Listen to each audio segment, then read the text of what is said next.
Hi guys, நான் உங்கள் Jo. This video sponsor by பைமுடிகி ஆன்லைன் ஷாப்பிங் ஆப். இந்த பைமுடிகி ஆன்லைன் ஷாப்பிங் ஆப்பில் நீங்கள் ஆன்லைனில் பர்ச்சேஸ் பண்ணிக்க முடியும். நீங்கள் நார்மலாக மற்ற online platform example Amazon, Flipkart, Meesho அங்கெல்லாம் எவ்வளோ சுலபமாக உங்களால் பர்ச்சேஸ் பண்ண முடியுதோ அதே மாதிரி நம்ம பைமோட ஆப்லேயும் உங்களால் பர்ச்சேஸ் பண்ணிக்க முடியும். கூகுள் ப்ளே ஸ்டோர்லேயே பைமோட ஆப் 4.9 ரேட்டிங்ஸ் இருக்குது அவுட் ஆஃப் 5க்கு. இந்த ஆப்க்கான லிங்க்கை நான் டிஸ்கிரிப்ஷனில் கொடுத்துருக்கேன். கண்டிப்பாக செக் பண்ணி பர்ச்சேஸ் பண்ணிக்கோங்க.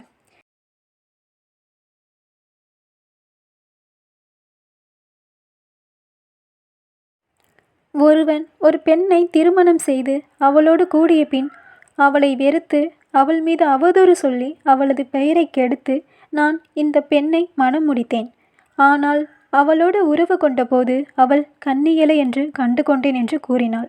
அப்பெண்ணின் தந்தையும் தாயும் அவளது கன்னிமையின் அடையாளத்தை எடுத்துக்கொண்டு அவளை நகர் வாயிலுள்ள தலைவர்களிடம் கூட்டி வருவார்கள்.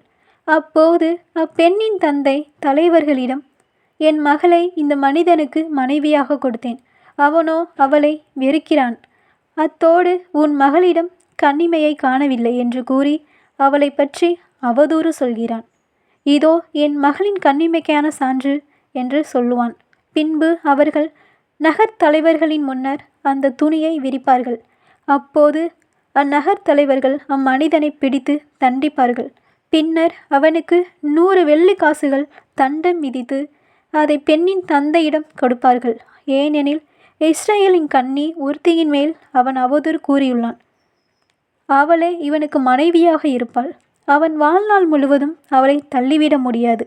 ஆனால் அப்பெண்ணிடம் கன்னிமை காணப்படவில்லை என்பது உண்மையானால் அந்த பெண்ணை அவள் தந்தையின் வீட்டு வாயிலுக்கு வெளியே கொண்டு வந்து அவளது நகரின் மனிதர் அவளை கல்லால் எறிவர்.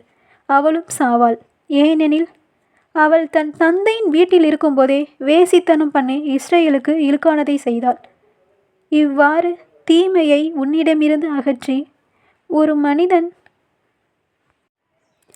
மற்றொருவனுடைய மனைவியோடு படுத்திருப்பது கண்டுபிடிக்கப்பட்டால் அப்பெண்ணும் அப்பெண்ணோடு படுத்தவனும் இருவரும் சாவர். இவ்வாறு இஸ்ரேலில் இருந்து தீமையை அகற்றி மனமாகியும் கன்னிமை கழியாத ஒருத்தியை நகரில் ஒருவன் சந்தித்து அவளோடு உறவு உட்கொண்டால் அவர்கள் இருவரையும் நகர் வாயிலுக்கு கொண்டு போய் கல்லால் எறிவர். அவர்களும் சாவர். அவள் நகரில் இருந்தும் உதவிக்காக கூக்குரல் இடாததாலும் அவன் மற்றொருவரின் மனைவியை கெடுத்தாலும் அவர்கள் சாவர். இவ்வாறு உன்னிடமிருந்து தீமையை அகற்று. ஆனால் மனமாகியும் கன்னிமை கழியாத ஒருத்தியை வயல்வெளியில் ஒருவன் கண்டு அவளை பலவந்தமாக பிடித்து அவளோடு உறவு உட்கொண்டால் அவளோடு உறவு உட்கொண்ட அம்மனிதன் மட்டுமே சாகட்டும். அந்த பெண்ணுக்கு ஒரு தீங்கும் செய்ய வேண்டாம். சாவுக்கு ஏதுவான பாவம் எதுவும் அவள் செய்யவில்லை.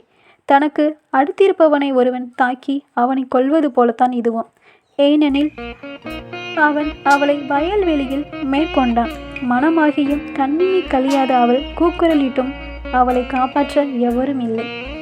மனமாகாத ஒரு கன்னி பெண்ணை ஒருவன் கண்டு அவளை பலவந்தப்படுத்தி அவளோடு உறவு உட்கொண்டது கண்டுபிடிக்கப்பட்டால் அப்பெண்ணின் தந்தைக்கு அவளோடு உறவு உட்கொண்டவன் 50 வெள்ளிக்காசுகள் தர வேண்டும். அவன் அவளை கெடுத்து விட்டதால் அவளை மனைவியாக்கி கொள்ள வேண்டும். அவன் வாழ்நாள் முழுவதும் அவளை மனமுறிவு செய்ய முடியாது.